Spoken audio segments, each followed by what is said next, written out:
start off by taking care of the hay and stuff and making sure that the guys on the yard have got everything they need. As you can see, the size of the bells, they can't physically move them on their own. So we make sure they got hay, straw, that sort of stuff. Then just check on the board for any disasters that have happened.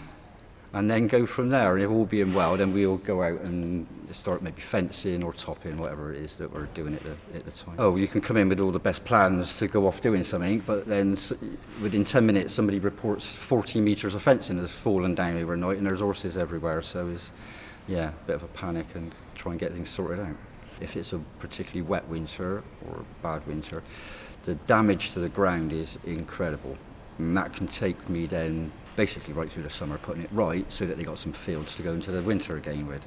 A field that's been left, you get weed burden and then the grass runs to seed. Basically what I'm doing is taking the seed heads off to encourage the grass to grow more, thicken up the sward and suppress the weeds. Basically ending up with a better field, better grass, hopefully happy horses in the winter. It's just something you learn, and you make a few mistakes and then you don't do it again. But there's a lot of support from trustees that are very knowledgeable. They pass on information and stuff, which is very valuable. It's not a 9-to-5 job. It is a way of life, really. Day-to-day basis can include going on the rounds, which basically feeding everything that are out 24/7. Making sure they're not lame. And then you have on the yard, so we're looking after everything that's in with either laminitis or they've had an abscess or they've just had a veterinary examination they need to stay in. Other jobs include mucking out all the track systems, mucking out the fasting paddocks, mucking out the potato field, which we call it, which is a sweet itch field. So that needs to be mucked out every day to keep the flies down. As sweet itch, they're allergic to the flies. So some horses here we have on site, they're not always great day to day. So they can be very difficult one day, be very good the next day. And sometimes it is a bit disheartening on one day where you can't do what you want to achieve. But that's just something you have to take in your stride and just say, okay, it's a bad day for them.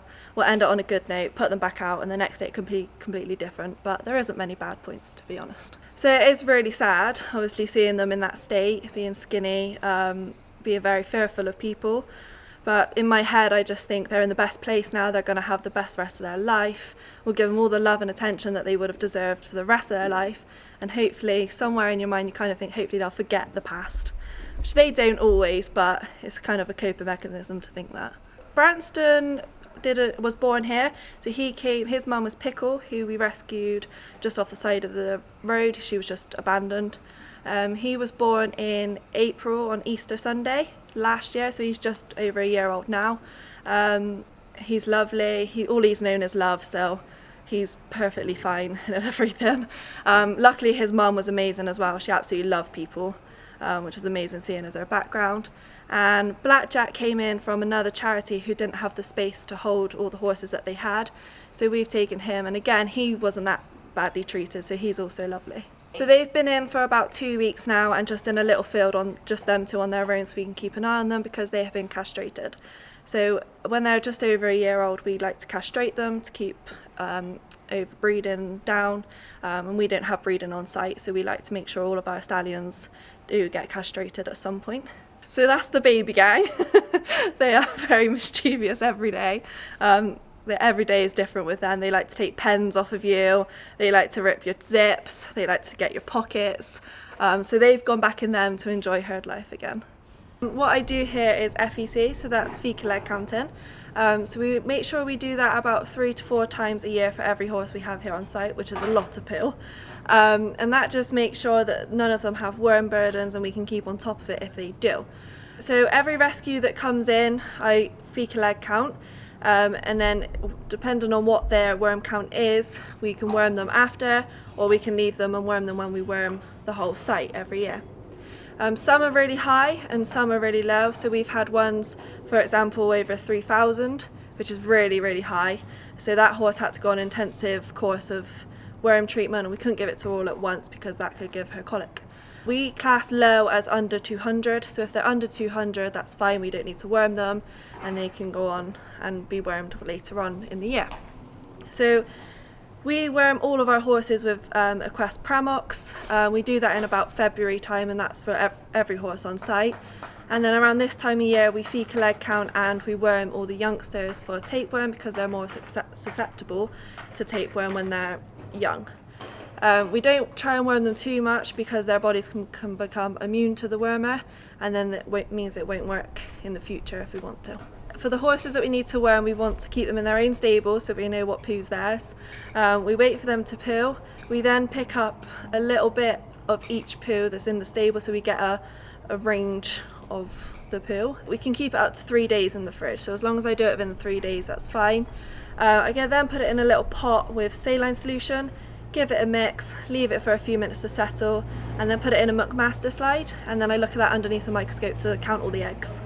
Really damage their insides. It can cause an infection. Yeah, it's not good if they have a really high, but it's easily treatable, which is good. Some we get the odd occasion where it is very low, and also it gives quite a lot of intel to what their background's been like.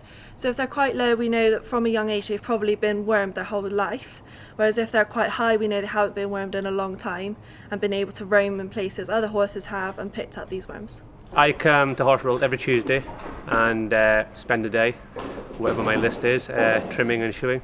Sometimes it's just routine trimming, the horses that have been here, and then you get some weeks where they've been rescued horses come in, new horses, so you have to reevaluate and look after the new ones. Without looking after the hoofs, you end up with a lot of lame horses.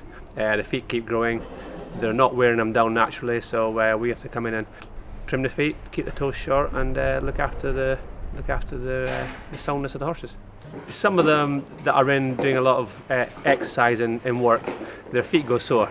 So basically put the shoes on to stop the feet going sore. But a lot of the horses here don't need shoes because they're youngsters or retired horses. So we just trim their feet. Some of the rescue cases that come in, they're very nervous. A lot of them have never been handled before, been neglected. So that's tricky in itself. And obviously because they've not been handled or trimmed, the feet can be in a terrible state. And some of the laminitic ponies, their feet have really curled up and changed because they've never been touched. So we need to gently cut them back and get them back to a normal angle, how they should be. You've got to be patient. Like today, for instance, you trim a rescued horse, a nervous one, then to a Shire, then to a Shetland. So it's like it's varied work coming here. So you don't know what you're going to get, and yeah, it keeps your Tuesdays interesting. When some of the ones come in with terrible overgrown feet, and then 6 months on the line you realise they're well handled and their feet look good, you feel like you've done a good job there. And yeah, a lot of them then go on to be rehomed and live a happy life.